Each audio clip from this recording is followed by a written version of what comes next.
নমস্কার বন্ধুরা, আমি আপনাদের নিলয়। আশা করি সকলে খুব ভালো আছেন, সকলকে ভালোবেসে রেখে নিজেকে যত্ন করে রেখেছেন। আমার এই 3 মিনিটের ছোট্ট ভিডিও আপনাদের সকলকে আর একবার স্বাগত। জীবনের দিনগুলো কিরম তাড়াতাড়ি কেটে যায়, তাই না? নতুন সূর্য ওঠে আবার ডুবে যায়, চাঁদ ওঠে আবার একটা নতুন সূর্য। জীবনে চলার পথে কত সঙ্গী আসে আবার চলে যায়। কাছের মানুষগুলো হঠাৎ জীবনের পাতা থেকেই উধাও হয়ে যায়, আবার নতুন একজন মানুষের আগমন। এই নিয়েই তো আমাদের বিশ্ব সংসার চলছে। আজকে মঙ্গলবার, জানেন? ঈশ্বরের কাছে যেই ফুলগুলো অর্পণ করেছিলাম, প্রত্যেক দিন রাত্রিবেলায় ওনাদের শোয়ানোর আগে ফুলগুলো আমি একটা উর্লিতে রাখি। আজও তার ব্যতিক্রম ঘটেনি। মঙ্গলবারে পুজো টুজো সেরে অনেক কাজ ছিল।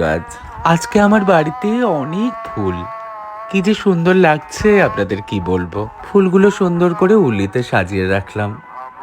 হঠাৎ বারান্দায় গিয়ে দেখি একটা অসম্ভব সুন্দর গন্ধ। আর এই আগের ফুল, তার পাশে এই ফুলগুলো রেখে দেখুন কি সুন্দর বারান্দার রূপটা খুলেছে। আর আপনাদের বলছিলাম না একটা সুন্দর গন্ধ। হঠাৎ দেখি আর একটা উর্লিতে সুমিত্রা কোথা থেকে সকালবেলায় এক গাদা গন্ধরাজ এনে হাজির। উর্লিতে সুন্দর করে সাজিয়ে রেখেছে। আমার ঘর গোছানো দেখে ও কিন্তু আস্তে আস্তে শিখে গেছে, জানেন? জীবনে কত কিছু শেখার আছে কত জনের থেকে, তাই না?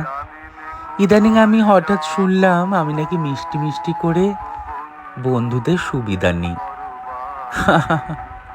আমি জানি না আমি কি সুবিধা নিয়েছি। যবে থেকে বুঝতে শিখেছি, স্বাবলম্বী হওয়ার চেষ্টা করেছি, বন্ধু বান্ধবদের ভালোবেসে এগিয়ে যেতে চেষ্টা করেছি একসাথে। হয়তো কিছু কিছু বন্ধুর জন্য একটু বেশি করে ফেলেছি, তাই হয়তো এটাও জীবনে একটা শেখার ব্যাপার। আর যাকগে, আজকের ফ্যাশন স্টেটমেন্ট, এই সুন্দর কাঁথা স্টিচের কাজটা আজকেই পেলাম হাতে, জানেন? আমার ডিজাইনে আমার শিল্পী করে দিয়েছে। আমি একটু জারদৌজির ছোঁয়া লাগিয়েছি এতে। নারী পুরুষ উভয়েই এটা দিয়ে পোশাক বানিয়ে পরতে পারে। আর আমি ডিজাইন করলে পোশাক তো আপনাদের সাথে শেয়ার করবই। এই কফিটা আমার বন্ধু ম্যানচেস্টারে থাকে সৌনক আমায় জন্মদিনে দিয়েছিল। দিব্যি ভালো খেতে, কি সুন্দর দুধ পড়তে কেমন রংটা চেঞ্জ হয়ে গেল দেখুন। জীবনে আশেপাশে অনেক ভালো ভালো বন্ধু স্বজনরা আছে যারা আজ রং বদলেছে। একসময় যারা আপনার সাথে থাকতো, বাড়িতে ভিড় জমাতো, এখন ফোন করলে হ্যাঁ নাই কথা বলে, দেখবেন। এটাও জীবন পাঁচালী থেকে একটা শেখার ব্যাপার। আমার এক মাস্টার মশাই ছিল, জানেন? বলতো শেখরটা ভুলো না, সার পেয়ে তুমি তত্তরিয়ে বাড়বে, কিন্তু শিখর কাঁচা হলে ঝড়ে কিন্তু উপড়ে পড়ে যাবে তুমি। কথাটা আমার মনে আছে। বাড়ুক না আমার গাছ একটু আস্তে আস্তে, ক্ষতি কি। চললাম আর একটা নতুন গল্পের সন্ধানে আপনাদের জন্য। বিদায়।